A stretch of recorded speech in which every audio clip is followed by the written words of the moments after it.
Buenos días a todos. Muchas gracias a la organización por invitarnos a estas jornadas y sin más dilación voy a presentaros la mesa siguiente, en la cual vamos a hablar de la parada cardiorrespiratoria en situaciones especiales.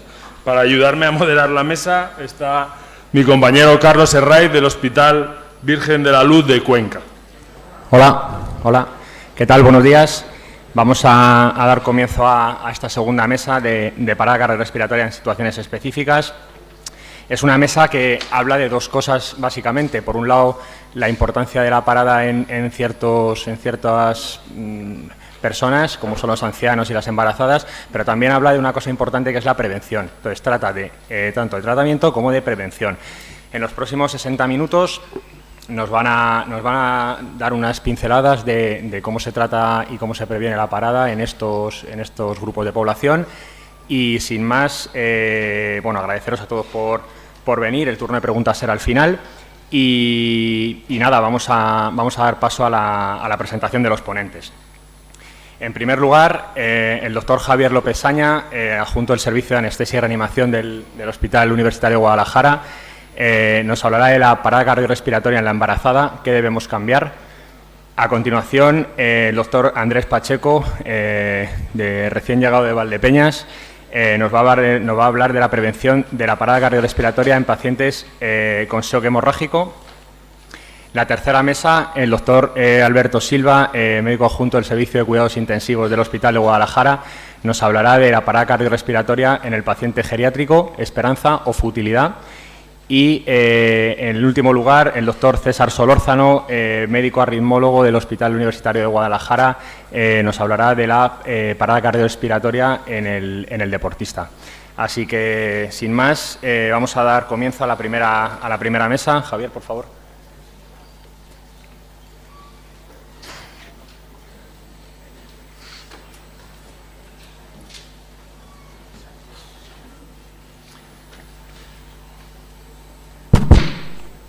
Buenos días a todos. Muchas gracias, Rubén. Sabes que te quiero mucho. Ya son muchos años contigo. Muchos años, muchas cosas vividas. Gracias a todos por estar aquí. Muchas gracias a todos. Y vamos a empezar. ¿Cuántos de vosotros, reflexión, pregunta, cuántos de vosotros ha atendido una parada en una gestante? ¿Cuántos de vosotros ha atendido una parada en una gestante por encima de las 30 semanas, 35 semanas? ¿Y cuántos de vosotros ha esperado ayuda y se atrevería ahora mismo a hacer una cesárea in situ?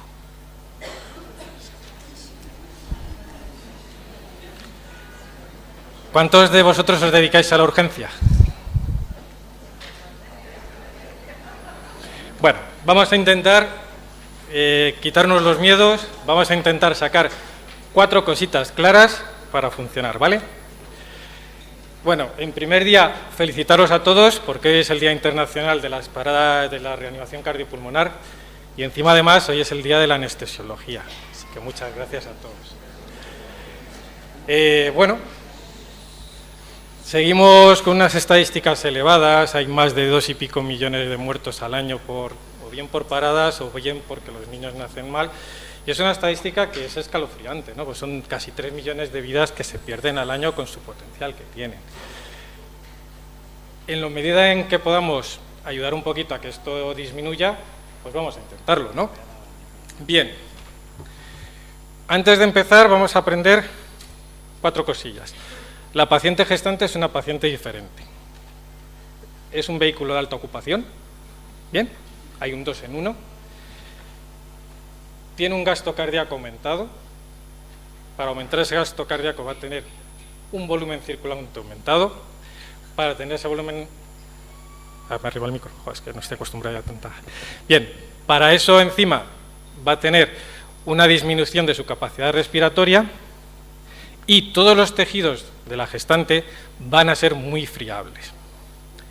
Y luego tenemos que tener en cuenta otra pequeña cosa, las segundas oportunidades.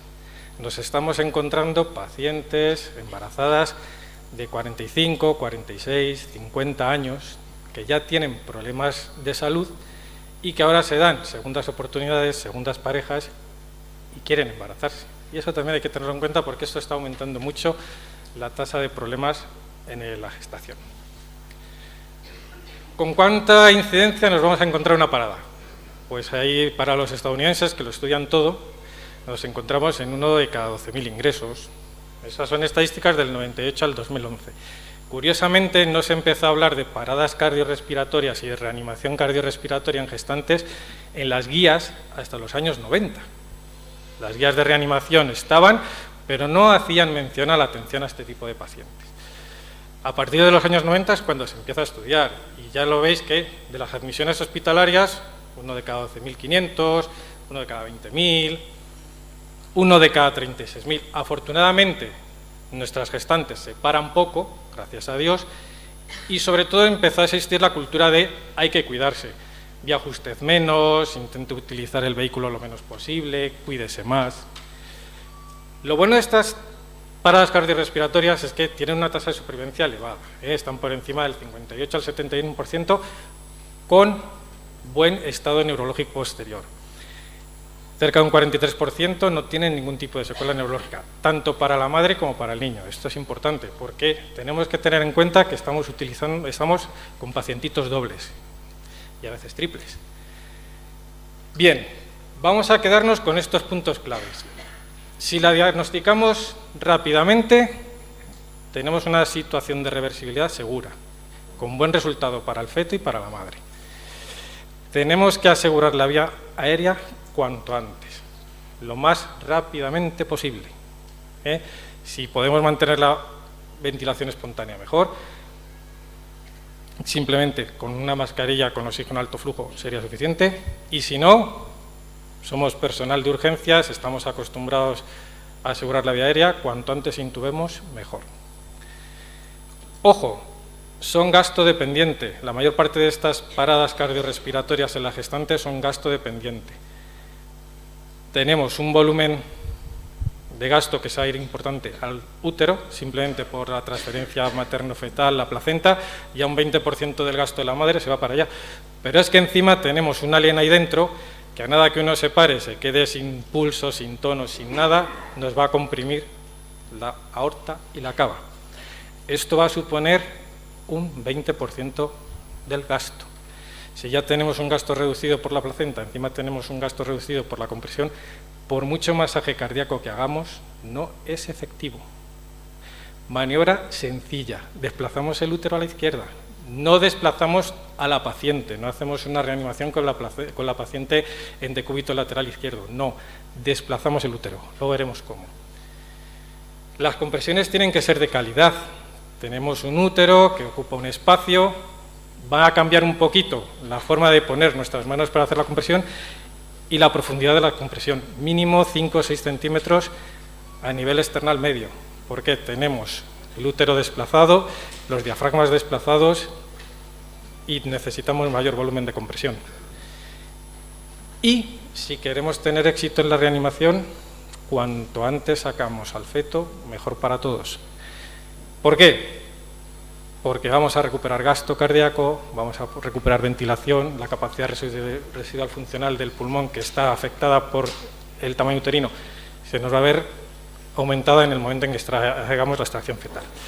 Con estos 5 puntitos sacamos adelante una vida, de verdad. Bien, como he dicho, las compresiones torácicas, con un mínimo de profundidad de 5 o 6 centímetros. Puede que caiga alguna costilla, pero estamos salvando la vida de la madre y del feto. ¿Con qué frecuencia? 100 por minuto. Si conseguimos ventilar, podemos hacer una secuencia de 230.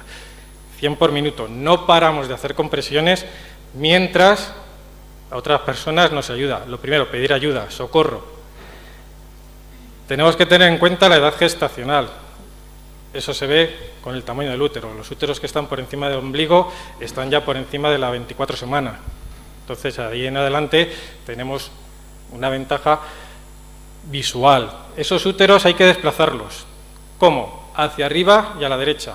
Ojo, desplazamos el útero, no a la madre. ¿De acuerdo? No hacemos una reanimación en decúbito lateral. Desplazamos el útero hacia arriba y a la izquierda. pedimos ayuda y mientras estamos pidiendo ayuda y decimos a alguien que nos haga esto, nosotros seguimos con nuestro masaje y aseguramos la vía aérea. Bien, ahí lo veis. Desplazamiento del útero hacia arriba y a la izquierda. Preferiblemente nos ponemos en el decúbito lateral izquierdo de la paciente para poder hacer la maniobra de atraernos el útero hacia arriba y a la izquierda. Todas las posiciones tumbadas o en cuña no las utilizamos, proscritas, acordaros, no las ponemos en cuña. ¿Para qué nos sirve esto? Si no tenemos una situación de parada cardíaca todavía, sí que esta posición en lateral izquierdo nos viene bien. ¿Por qué? Nos descomprime la aorta y la cava. Recuperamos retorno. Tengo que decir que hoy por hoy los anestesiólogos somos los principales productores de paradas cardíacas en gestantes. ¿Por qué? Nosotros en quirófano lo que hacemos es anestesia intradural para este tipo de pacientes. En el momento en que tú haces una anestesia intradural, todo el sistema simpático se va abajo, deja toda la vasculatura sin tono vascular y se comprime el útero. Y muchas veces estás con una paciente que viene nerviosa a 140 de frecuencia, con una buena tensión, según le haces la intradural, se te queda en 30 de frecuencia y se para. Maniobra sencilla, la pongo en decúbito lateral izquierdo o desplazo el útero. En quirófano es fácil ponerla en decúbito lateral izquierdo, bien con una cuñita, con una bolsa de orina inflada o volteando la mesa. Pero si se nos para, eso ya no sirve. Yo no puedo dar masaje cardíaco en decúbito lateral izquierdo, acordaros. Y las manos las pongo en medio del esternón, ¿de acuerdo? 5 o 6 centímetros de compresión. Tiene que ser efectivo. Y tengo un útero en el que el 20% del gasto se me está yendo en él. Y la compresión ortocava se me lleva el resto del gasto. No tengo volumen circulante. Y tengo que conseguir volumen circulante. Si no consigo volumen circulante, por mucho masaje que haga, no soy efectivo.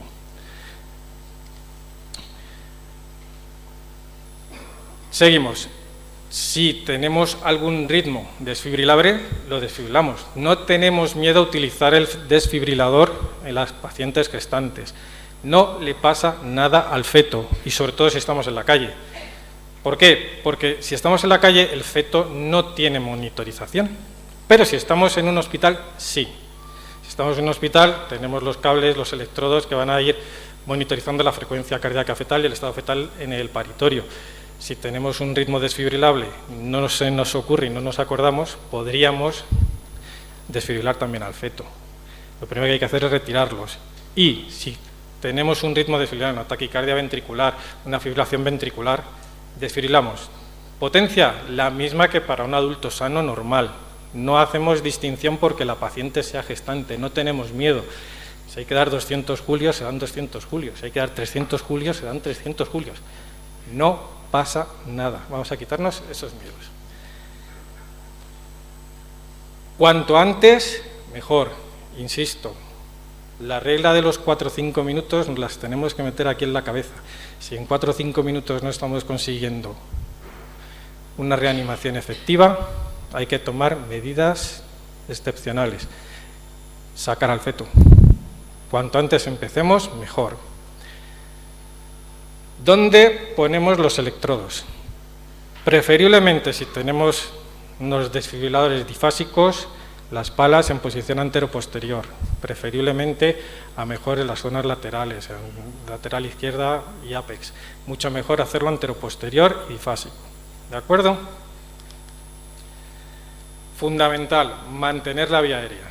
Si tenemos una parada en una gestante en la que no nos hacemos con ella, no tenemos capacidad de ventilación, el útero está aquí, eso va a reducir la capacidad residual funcional un 20 o un 30%. No vamos a ser capaces de ventilarlo aunque tengamos una buena ventilación o creamos que estamos yendo bien con la mascarilla. FIO2 elevadas y a nada que tengamos oportunidad, intubarlas. No pasa nada por intubar a una paciente y si todo se recupera, todo está bien, está perfecto, le quitamos el tubo. No pasa nada. Si hay no está recuperada y tenemos que reintubarla, la reintubamos. Si no, no pasa nada. Por intubar, recuperar su buena ventilación y después, si todo está correcto y adecuado, quitar el tubo. Cuanto antes, mejor. Sí que tenemos que tener en cuenta un pequeño inconveniente de estas pacientes. A nada que metamos el laringo, las mucosas son muy friables, sangran, se llenan de mocos, se nos junta y todo, y tenemos una incidencia de vía aérea difícil de 1 de cada 400 pacientes, ¿de acuerdo? Hay que estar muy seguros, pero somos expertos, estamos haciendo intubaciones todos los días. ¿Por qué se nos paran nuestras pacientes? La causa más frecuente de una parada en una paciente gestante es la hemorragia, placentas previas, acretas, traumatismos. Un útero sangrando es como una aorta abierta a la calle, sangran muchísimo. Lo que os estoy contando últimamente, estamos viendo pacientes que son cada vez mayores, ya vienen con patología de base y vienen muchas de ellas hipertensas, o bien el propio embarazo. Javier, te queda 1 minuto o 2 a lo sumo. Termino enseguida. Bien, los estados hipertensivos del embarazo, preeclampsias, eclampsias, las embolias de líquido amniótico, alta mortalidad y las patologías previas.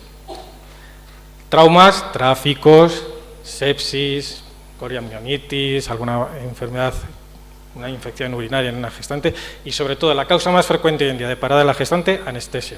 En el momento en que hacemos la raqui, como no estamos con mucho cuidado, se nos paran. Vías intravenosas, lo más gordita que se pueda por encima del diafragma y las dosis de fármacos sin cambio con respecto a las no gestantes. Si en 4 minutos no hemos conseguido una reanimación efectiva, sacamos el niño. ¿Dónde? Donde nos pille. ¿Cómo?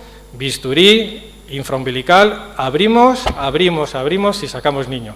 Una vez que sacas el niño, recuperamos ese 20% de volumen perdido por la compresión ortocava, recuperamos función pulmonar y tenemos alta probabilidad de que o bien la madre o bien el niño podamos continuar reanimándola.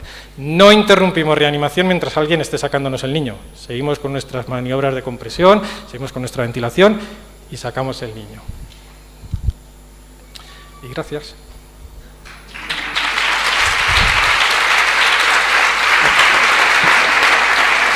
Muchas gracias, Javier. A continuación, la mesa 2, prevención de la parada cardiorrespiratoria en pacientes con shock hemorrágico. Antes he olvidado presentar su vida laboral, donde trabaja. Andrés es médico de transporte medicalizado, tanto de la UBI móvil como del helicóptero del SESCAM. Es una persona con una amplia experiencia, tanto en docencia, formación, investigación, tiene múltiples publicaciones relacionadas con la urgencia y la emergencia, así que eso es todo. Cuando quieras, Andrés.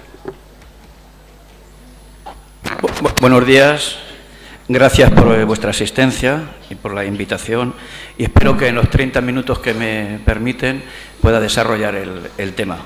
La prevención del shock hemorrágico, le agradezco a Rubén el patatón de tema, muy amplio, porque hay muchísimas variables que intervienen y, por lo tanto, yo lo he centrado más en mi libro, que es la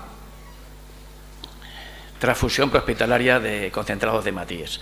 Sabéis que en Europa solo lo hacen las 2 cities, London City and Royal City, Ciudad Real y Londres. Ya se han apuntado los suecos últimamente y es un tema que es muy complejo. Para hacer estudios a este sangre, sí, a este no, el comité de ético tiene que tomar mucho whisky o vodka si son rusos. Y las dudas que tengáis, sobre todo las derivo al doctor Rubén Quintero, que acaba de depositar su tesis doctoral sobre politrauma o trauma grave en el área extrahospitalaria en Castilla-La Mancha y es uno de los chicos del relevo generacional que ya precisamos algunos. Entonces, en vez de hablar de la profilaxis de la parada cardíaca, voy a hablar de los éxitos. Ya sabéis que la mayoría de la gente fallecida están en parada cardíaca. Bueno, hay excepciones, grandes simuladores, conversivos, el síndrome de Lázaro, y luego algún cliente de los nuestros que toca el frigorífico diciendo, sácame ya de esta observación que hace mucho frío, esto oscuro. Pero bueno, eso ocurre de vez en cuando. ¿Por qué? Porque errar es humano. Sin más preámbulos, bueno, la charla está en inglés, menos las 2 primeras, para ir calentando, porque la hice así para un congreso, que era menos importante que este, y me costaría mucho traducirla. Ya sabéis que el inglés es fácil en medicina y en enfermería, y os pongo aquí un pequeño diccionario. Arterias, arterias, venas, venas, las red cells son las células rojas, y lo más complicado es la blood, que es sangre, pero ya os lo digo, Cualquier duda, pues inglés sabéis mucha gente aquí. Bueno, esta era una pregunta que os iba a hacer, pero la vamos a eludir, porque por mucho que hagamos transfusión prehospitalaria de Matíes, pensamos que no es lo principal, no es lo más importante ni relevante en la medicina de emergencia hospitalaria, pero aún así tiene importancia. Hombre, mejor administrarlo en el día, en el turno nuestro, no al día siguiente, pero eso como muchas cosas. La mayoría de los datos, como estaba revisado, bueno, han sido publicados en lo que estáis viendo aquí, y por lo tanto os refiero a él y sigo insistiendo en el doctor Rubén Quintero, que ha analizado el mundo real en Castilla-La Mancha. Bien, entre las causas asociadas a la mortalidad, la típica, es decir, la acidosis, la hipotermia y la coagulopatía, es decir, que intentando manejar esto y paliarlo o controlarlo, estamos disminuyendo la mortalidad en el grado X en cada sitio. Evidencias en traumas, son este que esté viendo, que no voy a repetir porque me voy a lo de mi libro, y para datos sobre la mortalidad en severo trauma, no me voy a ir a los datos americanos, ni con paramédicos, ni tampoco a Burundi, tampoco. Ahí sabéis que muere la mayoría de la gente en un trauma grave. Ya murió 1.200.000 personas golpeados en la guerra aquella de los Tutsis con los Hutus. Este estudio es de un chico que tengo aquí muy cerca de mí, el principal autor, y fijaros lo que dice. El 76,31% de los que fallecieron con severo en trauma grave fue por hemorragia. Es verdad que el 38,6% fue por exsanguinación y el 37,7%, es decir, que el shock hemorrágico y la hemorragia intracraneal es importante para morirse uno. Es decir, que no nos extrañe que nos muramos cuando tengamos esto, es decir, que entra dentro de lo posible, ¿no? Es decir, si tienes una hemorragia grave o tienes un traumatismo craneal con hemorragia grave, pues te puedes morir. Es decir, de los muertos, estos son la mayoría por la causa. Bueno, ¿cómo definimos el término para poder administrar, para la indicación de los hematíes concentrados? Pues basándonos en el índice de shock. Hasta muy discutido, pero es que en las recomendaciones del europeo, hasta que os he mostrado de enero, pues el índice de shock es un buen índice para determinar la necesidad. Es muy sencillo, es decir, la frecuencia cardíaca dividido por la tensión arterial sistólica en milímetros de mercurio, y si es más de 1 o igual, ya está indicado. Lo que pasa es que hay estudios, fijaros que en este estudio, que son con muy poquitos pacientes, pero hay pacientes, cuando tenían un índice de shock menor a 1, necesitaban transfusión masiva en el 8,1, y cuando era mayor de 1, con el 3,4. Quiere decir que estaba marcando un corte importante. Pero una revisión sobre este tema nos indica que es útil y efectivo manejar igual o superior a 0,9. En Ciudad Real manejamos el 0,9 junto con los ingleses. Y una duda que había era si nosotros cuando salimos con el helicóptero llevamos siempre la sangre, siempre con nosotros la llevamos. Entonces la mareamos, la estamos mareando para acá y para allá, a la sangre. Cambios de altura, vibraciones, temperaturas, trastazos. Y, porque claro, aunque no vayamos a un accidente de tráfico, a un trauma, a un laboral, a lo mejor a la vuelta pillamos, o a la ida pillamos. Entonces va a ser con nosotros. Entonces había una duda razonable de si esa sangre, trasteada durante 32 días, para acá y para allá, para arriba y para abajo, pues a lo mejor había perdido calidad. Bueno, pues no la perdió. Ni la perdieron los japoneses en Sapporo o Tani, ni se ha perdido en Ciudad Real, que hay estudios de calidad ya publicados en Blood Transfusion. Pioneros, pues hay un montón, desde el 66 en Vietnam a estos norteamericanos, que publican la primera conocida en el año 85, datos del año 85, y bueno, pues es muy modesta el objetivo, pero refieren que no hay reacciones adversas. Vale, pues ya está, pues no hay reacciones adversas. Habían analizado. Bueno, esto le echa mucha jeta, los de Mayo, los de la Roche le echan una jeta increíble. Con 8 pacientes hacen una publicación y dicen que cuando el helicóptero, cuanto más cerca esté de la sangre, es mejor para los clientes. Un descubrimiento cojonudo, publicado en la revista Air Medical Journal. Pues ya está, pues nada, ahí está. Impacto de autor. Es verdad que dicen que la hemoglobina, hicieron algún estudio, la hemoglobina antes y después del transporte con sangre incrementó de 8,9 a 10,2. Los israelitas, os paso el estudio, vamos a ir avanzando. Estos también son con 37, con 17 clientes extrahospitalarios, sacan sus conclusiones. Es decir, que la tensión arterial sistólica mejora, la tensión arterial media mejora y que el hematocrito mejora. Obviamente no tienen significación estadística porque con 17 clientes es muy complicado de obtenerla, salvo que fuera una diferencia muy grande, obviamente. Y los ingleses del Kent Sussex and Surrey, bien, hacen un estudio que comparan, como estáis viendo, cristaloides versus, pero este no es un ensayo clínico, obviamente, este es un retrospectivo observacional. Y entonces comparan a estos clientes con estos y analizan la mortalidad. El cristaloide es el 18% y con células rojas el 0,11, el eritrocito me refiero. Y a los 28 días, 40% y 26%. No alcanza señal estadística, pero ahí va buscándola. El mismo estudio de Higgins, los que requirieron transfusión masiva fueron cristaloides 60 y hematíes 40%. Y aquellos que recibieron transfusión masiva fue menor la mortalidad, pero no lo explican cuánto, pero no alcanza significación estadística. Bien, este es otro de los estudios. Estos son los australianos que estos se utilizan, porque estos llevan mucho tiempo también utilizando la sangre y son distancias muy largas y entonces, como estáis viendo, tienen más clientes que los demás. Porque este estudio dice que mejora el shock index, en los datos que estáis viendo ahí en ese momento, y esto sí, los de la guerra ya, esto tienen experiencia, y te la publican también. Aquí los ensayos clínicos dicen, cuando estamos en charla tabernaria, que son ensayos clínicos controlados, es decir, a los barbas les ponen cristaloides y a los rubios les ponen sangre, ya está, porque hay poca sangre en el frente. Es un método aleatorio, como otro cualquiera. Entonces, el índice de shock en los 61 vuelos que hicieron, incrementa con significación significativa.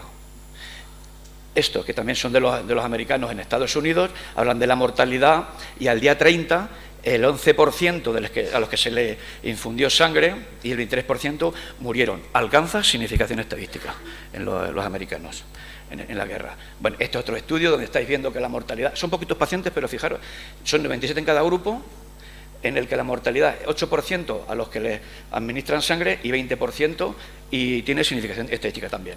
Es verdad que aquí sí que hay diferencias porque hay tiempos muy largos a llegar al rol 2, al hospital de avanzado. Entonces aquí sí que se nota poner sangre o no poner sangre. Hombre, poner sangre en la plaza de Londres, en Trafalgar Square y llegar al hospital de al lado, seguramente hay menor diferencia.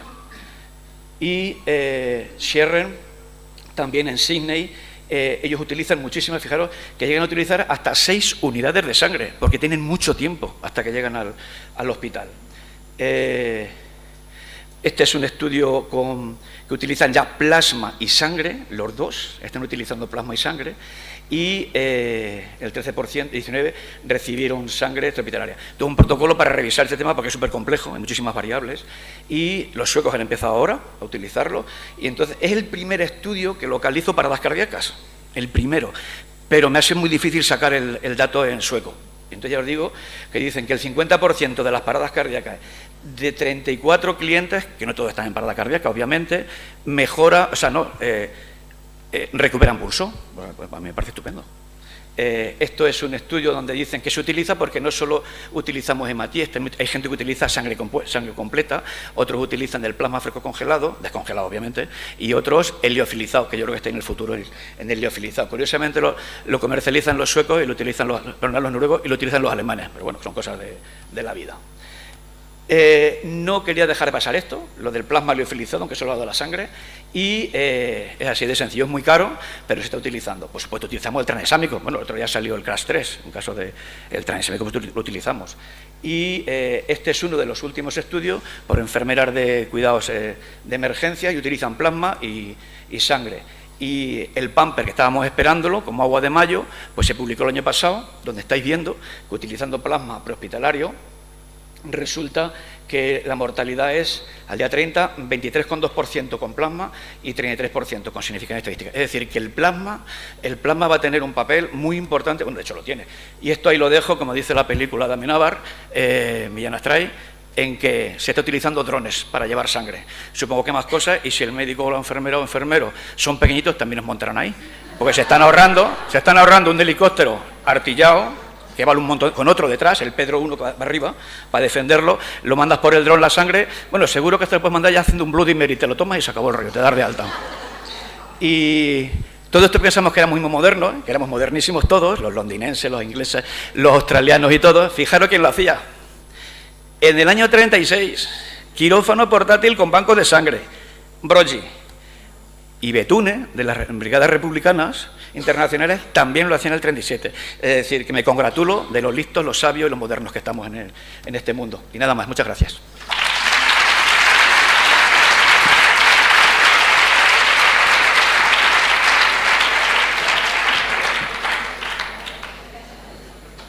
Gracias, Andrés.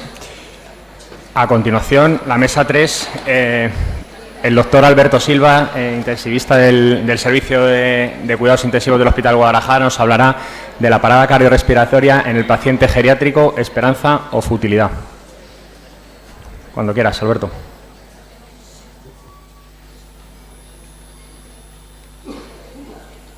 Bueno, muchas gracias a Rubén y muchas gracias a todos por estar aquí. Antes de empezar en este tema tan concreto, yo creo que lo primero es dar una especie de... Estuve mirando el programa y, en mi opinión, venía bien esta parte introductoria, sobre todo un poco para saber a qué nos enfrentamos, antes de decidir qué es fútil y qué no es fútil. Lo primero es ver un poco las diferencias entre la parada cardíaca intrahospitalaria y la extrahospitalaria. Está claro más o menos que la edad media en general en los estudios suele ser parecido y el porcentaje aproximadamente de ritmos desfibrilables suele ser parecidos también en los dos. Claramente se diferencian en las causas, una fundamentalmente es cardíaca y otra es cardíaca y otras, normalmente respiratoria. Y hay una gran diferencia que es el tiempo de atención, esto es evidente. En el hospital prácticamente es inmediato con una desfibrilación que debería ser inmediata, desafortunadamente no lo es, y en la extrahospitalaria evidentemente se tarda más, ¿no? Y por supuesto el número de estudios. El número de estudios en la extrahospitalaria son infinitamente más que en la extrahospitalaria que en la intrahospitalaria. Prácticamente no hay estudios de parada intrahospitalaria y además son muy diferentes y es muy difícil sacar conclusiones. Y por supuesto el resultado, es decir, la supervivencia de una parada intrahospitalaria es del 25% siendo optimista. En general, la extrahospitalaria no suele superar el 10%, y esto es de lo que llega al hospital, no de lo que se muere en la calle. Yo creo que estos son datos interesantes, porque muchas veces hablamos de, bueno, una parada parece algo banal. De hecho, según en general las guías, más o menos entre 9 de cada 10 pacientes que ingresan de cada 1000, entre 9 y 10 se paran en el hospital de cada 1000. Y la impresión general que tenemos los médicos, sobre todo en la parada intrahospitalaria, es que parece algo, pues eso, como os decía antes, banal, ¿no? De hecho, una encuesta que hicieron Noemí y Miguel pues este año para un congreso, les doy mi enhorabuena por ello, por supuesto, más del 50% de los médicos, de 125 médicos de este hospital piensan que la supervivencia de una parada intrahospitalaria es superior al 50% y más del 80% superior al 20%. Esto es nada más alejado de la realidad. Esto es la conciencia que tenemos los propios médicos de qué es una parada intrahospitalaria. Si hablamos del daño neurológico, el 50% piensan que se van a casa casi perfectos neurológicamente. Esto desde luego no es así.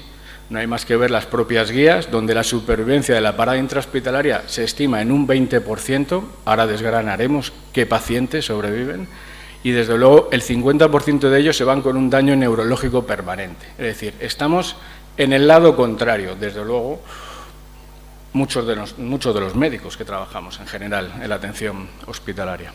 Lo primero para coger los estudios es saber cómo se define la parada, porque cuando uno coge un estudio, hay muchos estudios simplemente para ellos es una parada, en hemodinámica fibrila a alguien, le dan un choque y eso se incluye en el estudio como una parada. Bueno, no todos pensamos que ese es el concepto de parada. Yo creo que el concepto de parada en general en los estudios es aquel que además necesita una reanimación básica, ¿no? Y eso varía los resultados de supervivencia de los diferentes estudios y eso hay que tenerlo en cuenta cuando cogemos un estudio de estos. Y luego hay otros factores que son inherentes a la propia parada y que son dependientes del paciente, ¿vale? Los inherentes a la propia parada se repiten una y otra vez en todos los estudios, que fundamentalmente van a depender de dónde esté el paciente. Eso va a hacer que el motivo sea uno u otro, que sea presenciado o no, que el paciente esté monitorizado o el ritmo inicial, y eso claramente impacta en la supervivencia de los pacientes. Amén de otras cosas peregrinas, como es la hora del día, se muere más por la noche, evidentemente, y si es festivo o fin de semana, se mueren más también. Y eso también se va repitiendo en los diferentes estudios. Estas variables son las que encontramos prácticamente en todos los estudios de parada intrahospitalaria, y se van repitiendo.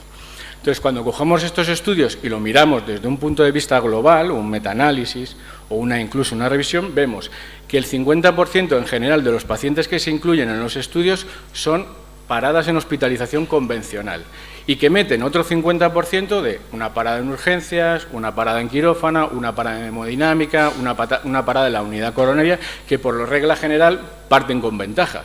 Llegan, le dan un choque, sobrevive y dicen, uno que he salvado. Bueno, matizable. Fundamentalmente, la mayor parte de ellos son presenciados, por cuestiones evidentes, ¿no? Y respecto al origen y el motivo, aquí es donde está la clave, ¿no? La clave es que, por regla general, cuando tú coges la supervivencia global, por debajo del 20% en prácticamente todos los estudios. Pero cuando divides entre causas cardíacas y no cardíacas, te vas a que la causa cardíaca es del 50%, y la causa no cardíaca, la supervivencia, pues fijaros, 16% a la alta hospitalaria, un 10% al año. Y esto se va repitiendo una y otra vez en todos los estudios. Y claramente es muy importante cuando cogemos un estudio y lo intentamos desgranar para saber la realidad a la que nos enfrentamos. Lo monitorizados en los estudios, entre el 50 y el 60%. Estoy hablando de parada intrahospitalaria ya, ¿vale? Supervivencia, claramente el que está monitorizado sobrevive más.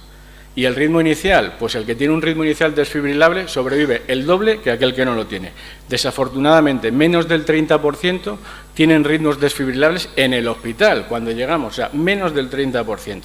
A mí me parece muchísimo. Y esto sí que es cierto que ha ido mejorando a lo largo del tiempo. Es decir, hemos ido consiguiendo que los ritmos sean más desfibrilables y como consecuencia que vaya aumentando la supervivencia. Pero aún así siguen siendo supervivencias muy bajas. Y yo creo que esto sí que es también un poco consecuencia de esta mejoría de la concienciación, de la formación y sobre todo de los medios. Porque si en un hospital no hay desfibriladores en las plantas, claramente en ese hospital se van a morir muchísimo más que en aquellos que tienen desfibriladores en las plantas. Y esto es un concepto muy básico. O sea, podemos hacer una reanimación básica perfecta que como no tengamos un desfibrilador, el paciente está muerto, por norma general. Y luego, además, hay otras que son inherentes del paciente y eso ya no depende de la organización hospitalaria, depende del propio paciente y de la concienciación del médico que lo lleva. Tenemos que tener en cuenta, que en general, también en todos los estudios, cuanto más años, cuanto más edad, significativamente impacta la mortalidad. Pacientes más de 80 años tienen una mortalidad muy superior al resto y, por supuesto, aquellos que tienen más comorbilidades, más enfermedades. Esto cae por su propio peso. Incluso esto se mantiene cuando ajustamos por el resto de variables en los análisis multivariantes. Ajustamos por si estaba monitorizado o no, por el ritmo desfibrilable o no, o por si es presenciado. Nosotros este año también, más bien Miguel y Noemí, hicieron un estudio, revisaron 105 paradas que hemos tenido en los últimos 3 años y medio atendidos en la UCI de este hospital y vimos que aquellos pacientes que no eran independientes absolutamente para todo, o sea, no necesitaban ayuda para nada, sobrevivían. Aquel que necesitaba una mínima asistencia, la mortalidad fue del 100%. 100%. Aquel que camina con bastón, se muere. Aquel que camina con andador, se muere. En nuestra serie, supervivencia global 6%. Aquí evidentemente no se incluyen desfibrilaciones en hemodinámica, ni pacientes que están en una unidad un poco más especializada, como puede ser anestesia, o incluso quitamos las de urgencias, porque muchas de ellas también son paradas que llegan, fibrilan por un infarto, se les da un choque, y no se nos avisa, evidentemente, porque no es necesario. Esto es respecto a las comorbilidades y ya nos vamos un poco al tema final, ¿no?, que es la edad. Pues fijaros, los pacientes mayores de 65 años, por definición, de momento, ancianos, son aquellos que además tienen la causa cardíaca más frecuente de parada. O sea, su causa más frecuente de parada, disculpar, es la causa cardíaca, que además es la que más se beneficia en todos los estudios. A pesar de ello, los pacientes ancianos son los que menos monitorizados, menos presenciados, se retrasa más la asistencia para la llamada, se retrasa más en la desfibrilación, y esto es fundamental, y se es menos agresivo en el tratamiento y en el manejo.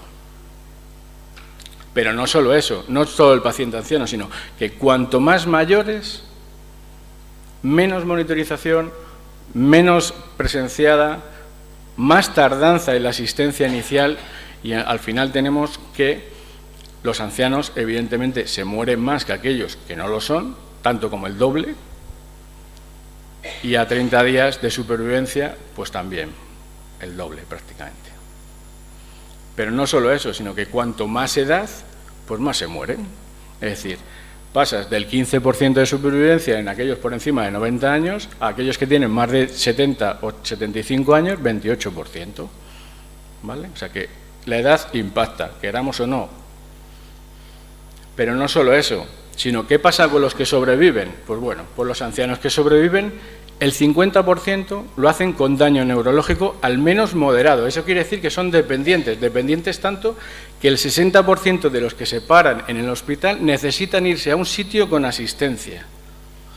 El 70% de esos que se van con asistencia o sin asistencia, que se van a casa, reingresan en el siguiente año.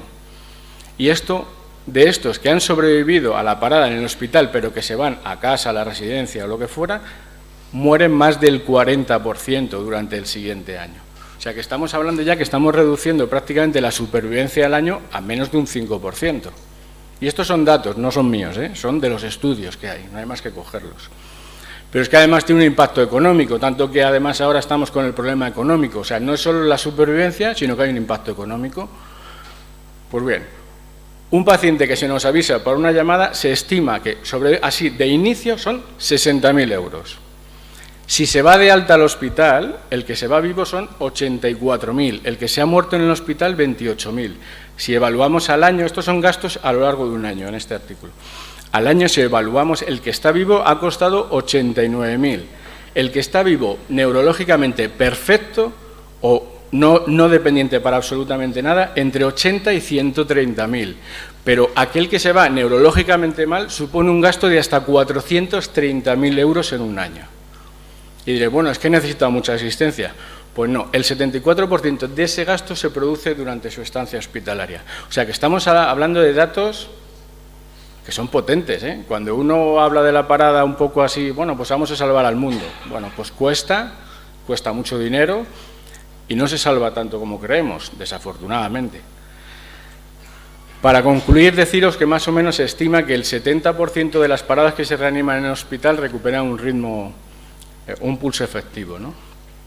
Que la supervivencia hospitalaria es inferior al 20%. Que solo el 40% se van a su domicilio, el resto se van a sitios asistidos por déficits neurológicos. De los que sobreviven a la alta hospitalaria, el 70% reingresan en el siguiente año. Y de los que se van, solo sobreviven el 60% al año. Bueno, solo o no solo, eso ya depende de cómo lo veamos. Sobre todo, cuanto más mayores, los ancianos son los que menos sobreviven y, por supuesto, si requieren cualquier tipo de mínima asistencia en su vida cotidiana, antes de entrar al hospital, no es después, antes de entrar al hospital, cualquier persona anciana que necesite cualquier tipo de ayuda, en nuestra serie, mortalidad 100%. No hay ningún estudio en el mundo, utilizando el Clinical Frequency Scale. No hay estudios de prácticamente nada. Entonces, respecto a la pregunta que me hizo Rubén Picajona, ¿esperanza o futilidad? Pues bueno, si te vas a las guías, define futilidad como aquel que tiene una probabilidad mínima de supervivencia con calidad de vida, con calidad de vida. Desafortunadamente, las propias guías dicen que si la tasa de éxito es inferior al 1%, justifica que se reanime a una persona. O sea, dos conceptos completamente opuestos, que ni ellos mismos se ponen de acuerdo. Entonces, desde luego, yo no soy el que va a poner el cascabel al gato, porque hay que ponérselo. Y tenemos que ser todos en el hospital conscientes de la supervivencia que tienen primero, nuestros pacientes, ¿vale? Segundo, como médico responsable, tenemos que informar no solo al paciente, sino a la familia de qué se espera de esa estancia hospitalaria, en el caso de que, si no se va a parar nunca, pero se paran los enfermos y hay que estar preparados para ello. Y sobre todo, yo creo que si queremos mejorar las tasas o la supervivencia un poco, deberíamos enfocarnos a esto, al retraso en la llamada. El retraso en la llamada es lo único que se podría rascar para intentar... Alberto, te queda un minuto. Muchas gracias, Carlos. Tendríamos que intentar rascar tiempo, pero ¿cuál es el problema? En el estudio que hicieron Noemí y Miguel se vio que solo el 20% de los pacientes tenían órdenes de RCP sí o RCP no, y eso es un desastre, porque genera incertidumbre. Es decir, la enfermera que está atendiendo a un paciente que ya le ve añoso, que ya le ve que está medio cascadillo y que se le para, genera incertidumbre, porque no sabe si avisar o no. Ese tiempo, esos 3 minutos, 5 minutos, 6 minutos o 2 minutos que tarda en avisar, el paciente está muerto, porque cuando llegas no es desfibrilable. Entonces, yo creo que si queremos rascar eso, tenemos que concienciarnos, todos los médicos de los hospitales, que hay que poner órdenes de RCP en los pacientes, sí o no, en todos, absolutamente en todos, porque no le pasa nada y de repente se muere. Es lo único que podría aportar a todo esto. Recordar que hay que poner órdenes de RCP en los pacientes, que incertidumbre no, gracias, y no tengo nada más que deciros. Muchas gracias.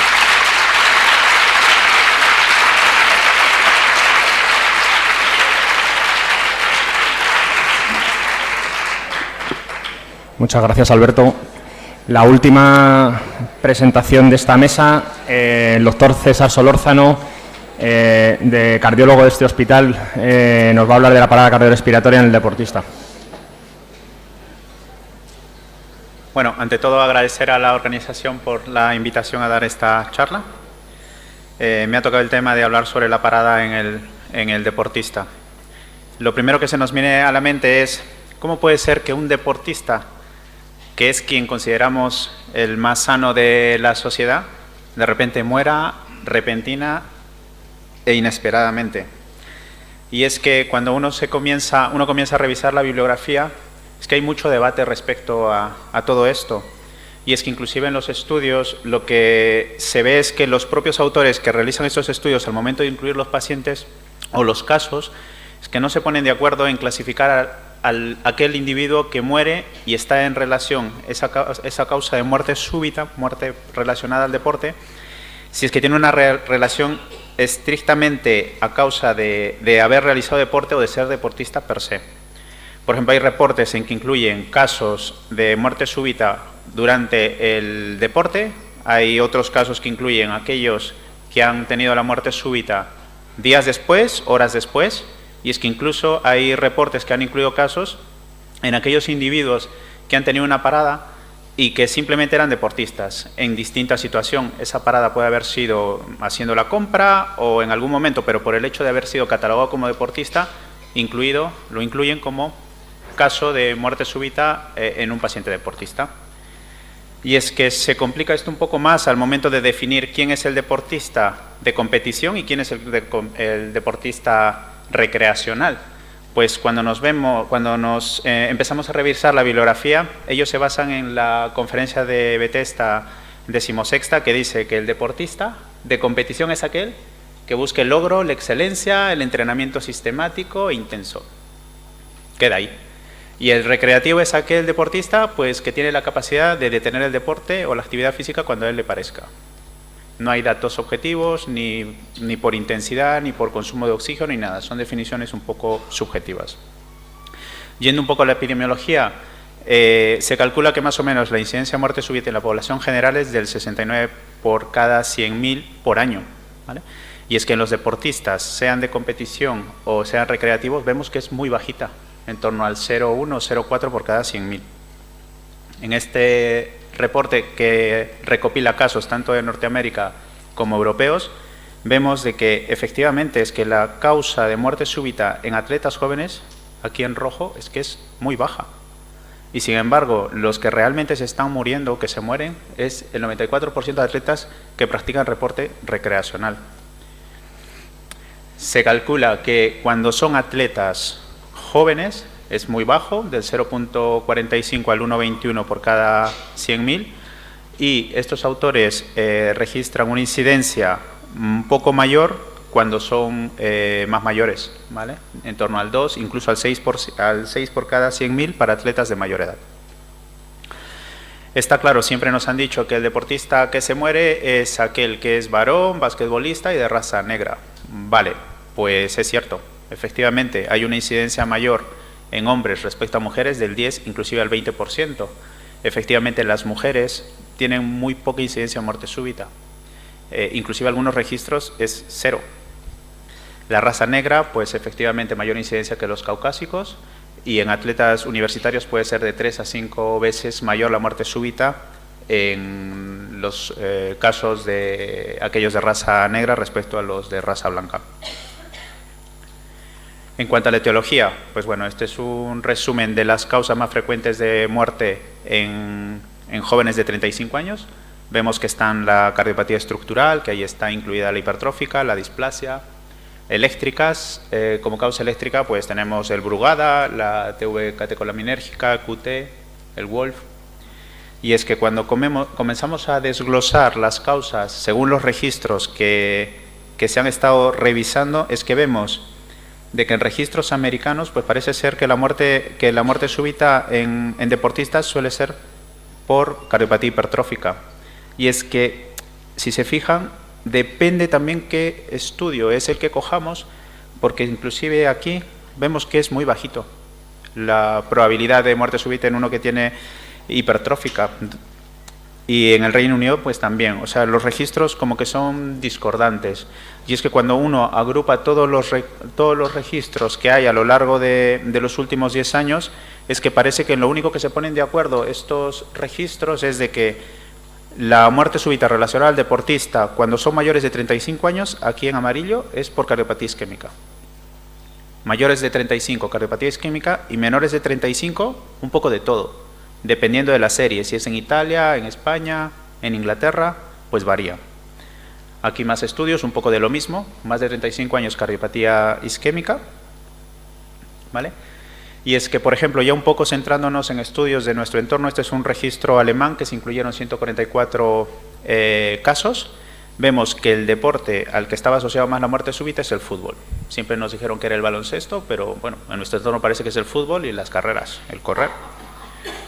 Cuando agrupan a los 144 casos, pues se ve que la primera causa de muerte súbita es la cardiopatía isquémica, ¿vale? Y está también importantemente representada la miocarditis, ¿vale?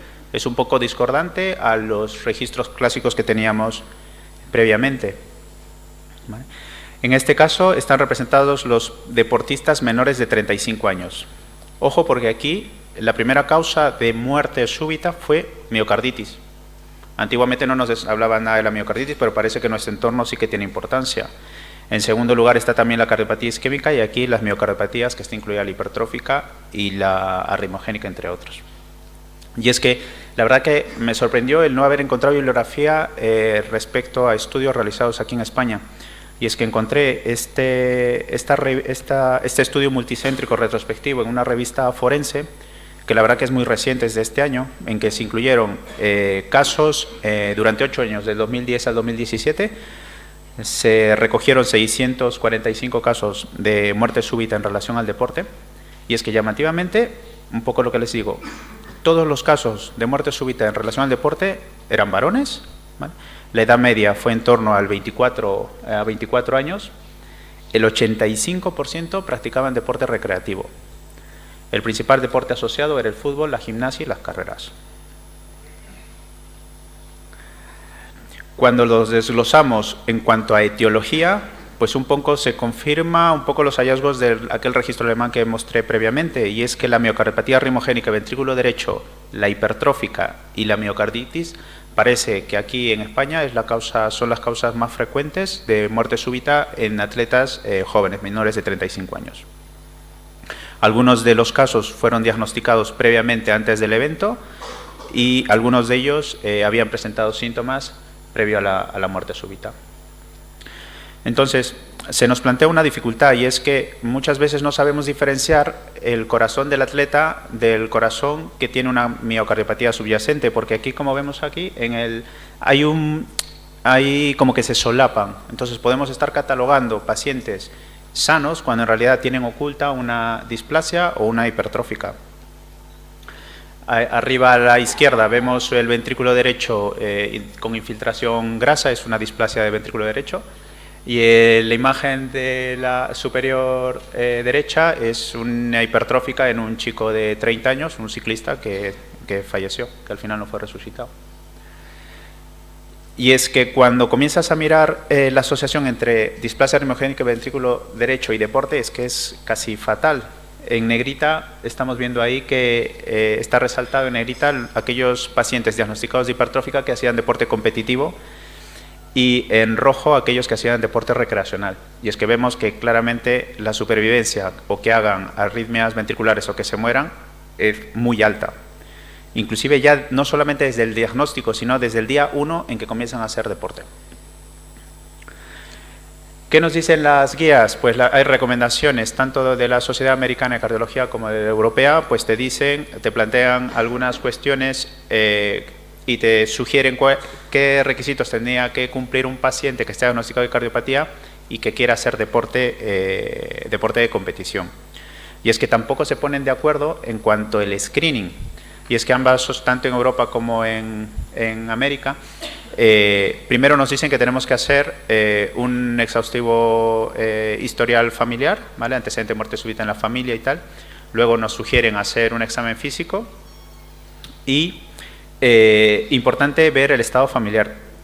Pero nos hablan del electro. El electro, si bien es cierto, nos puede ayudar, pero es que el electro tiene grandes limitaciones, ¿vale? Para catalogar per se si es que un paciente tiene o no cardiopatía. Y es que tampoco hay acuerdo en utilizar el electro como screening. Hay algún metaanálisis que te dice que efectivamente el uso del electrocardiograma te puede apoyar y es más sensible, tanto 5 veces más que la historia clínica y 10 veces más que el examen físico. Sin embargo, existe mucho debate en cuanto a su utilización, ¿vale? Y es que además de esto, hay un punto a destacar, y es que realmente el diagnóstico temprano equivale a una vida salvada. Pues hay dudas, y es que además tampoco el screening parece ser coste efectivo. Se dice que se tiene que hacer estudio a 33.000 atletas para salvar una vida, ¿vale? A costo de, por vida salvada, de $10 millones en Estados Unidos y 1 millón en Italia. Si bien es cierto, algunos países tienen implementado el screening a todos los deportistas, por ejemplo Italia, Israel, pues en otros países pues no está establecido realizar screening, porque se ha visto que la incidencia es muy baja y que no es costo eficaz. En cuanto a la prevención secundaria, pues está claro que el uso de desfibriladores mejora la supervivencia y la mortalidad, ¿vale? Y es que, a modo de conclusión, después de revisar la bibliografía, pues se confirma que la incidencia de muerte súbita es muy bajita, es inferior a la de muerte súbita de la población general. Por lo tanto, la práctica regular de deporte es beneficiosa y segura. Concluimos de que la incidencia de muerte súbita entre los deportistas pues va a aumentar con la edad, no teniendo que olvidar a los deportistas catalogados como recreacionales. Que la causa de muerte súbita a partir de los 35 años es de etiología isquémica, y que al parecer aquí en nuestro medio, cuando son menores de 35 años, la causa de muerte súbita más frecuente de deportistas suele ser la displasia ritmogénica ventrículo derecho, la hipertrófica y la miocarditis. El desfibrilador es esencial para mejorar la supervivencia, y es que a pesar de todos los datos que tenemos, que no son muchos, y la falta de evidencia definitiva, es que no existe actualmente ningún programa de screening que te pueda asegurar o te pueda proporcionar protección absoluta contra la muerte súbita en una persona que hace deporte. Eso sería todo. Muchas gracias.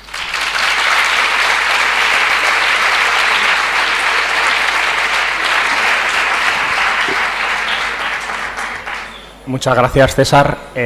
Bueno, enhorabuena a los ponentes porque os habéis adaptado al tiempo perfectamente. Vamos al turno de preguntas. No sé si hay alguna pregunta en la sala.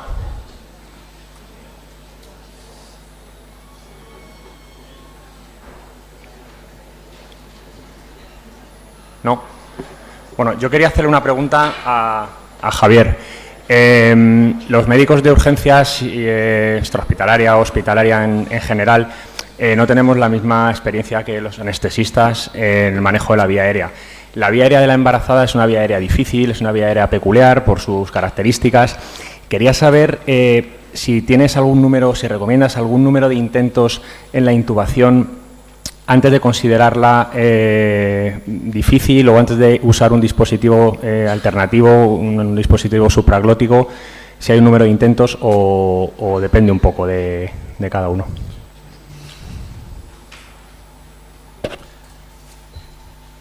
Yo me iría a los menos intentos posibles, es decir, 1 o 2 intentos, y si tengo a alguien mucho más experto que yo, ni lo intentaría, diría, toma, es tuyo.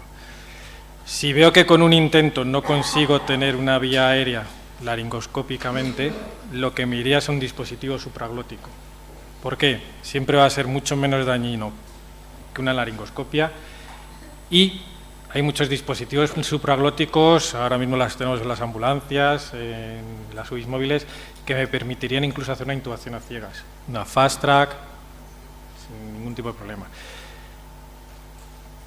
Siempre hay que tener en cuenta eso, no vamos a magrear la vía aérea, porque ya tenemos una vía aérea difícil, una vía aérea friable, una posibilidad de regurgitación, porque estas pacientes tienen su útero y nos va a regurgitar, y nos vamos a meter en una espiral en la que entonces no vamos a conseguir intubar. Yo haría una visión laringoscópica directa. Si tengo a alguien más experto que yo, se lo dejaría directamente. 2 intentos, y si en 2 intentos no consigo una vía aérea con un tubo endotraqueal, dispositivo supraglótico. Con eso consigo vía aérea, ventilo a mi paciente y sigo con mi maniobra de reanimación o... Vamos, yo tengo experiencia en 2 cesáreas con una cánula de Guedel, porque no había manera de intubar a esa paciente. Entonces no me quedó más remedio de coger un Guedel, mis manitas, y ventilar y dormirla con sebo. No puedo hacer otra cosa. Por tanto, así como una conclusión final, es ventilar lo menos posible, intubar 1 o 2 intentos y, si no es posible, pasar directamente a un dispositivo supraglótico si no tenemos una ayuda, digamos, especializada en este tipo de... Si no tenemos una ayuda especializada, un dispositivo supraglótico nos puede hacer que lleguemos al hospital cuanto antes. Vale, muchas gracias. ¿Alguna pregunta?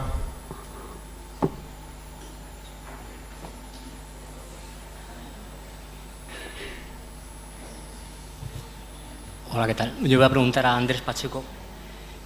Andrés, si tú tuvieras que elegir para prevenir esa parada cardíaca en el paciente con shock hemorrágico, entre los distintos productos que puedes llevar en un helicóptero, quería saber si tú abogas más por llevar 2 concentrados de Matíes, si preferirías llevar plasma liofilizado, en caso de disponerlo, o si prefieres llevar algún otro tipo de hemostático como el tranexámico o el fibrinógeno. Pero tienes que quedarte con uno.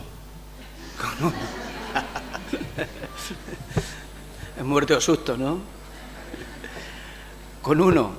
El tranexámico lo tiene demostrado, hasta en los E15, con mortalidad muy baja, por cierto. Plasma. Hoy día, de la revisión que yo he hecho, obviamente, no vendo plasma, y menos el liofilizado, que es muy caro, no me lo voy a comprar. Plasma liofilizado, con todas las comillas del mundo y con todo. No tengo ningún ensayo clínico randomizado ni nada de eso.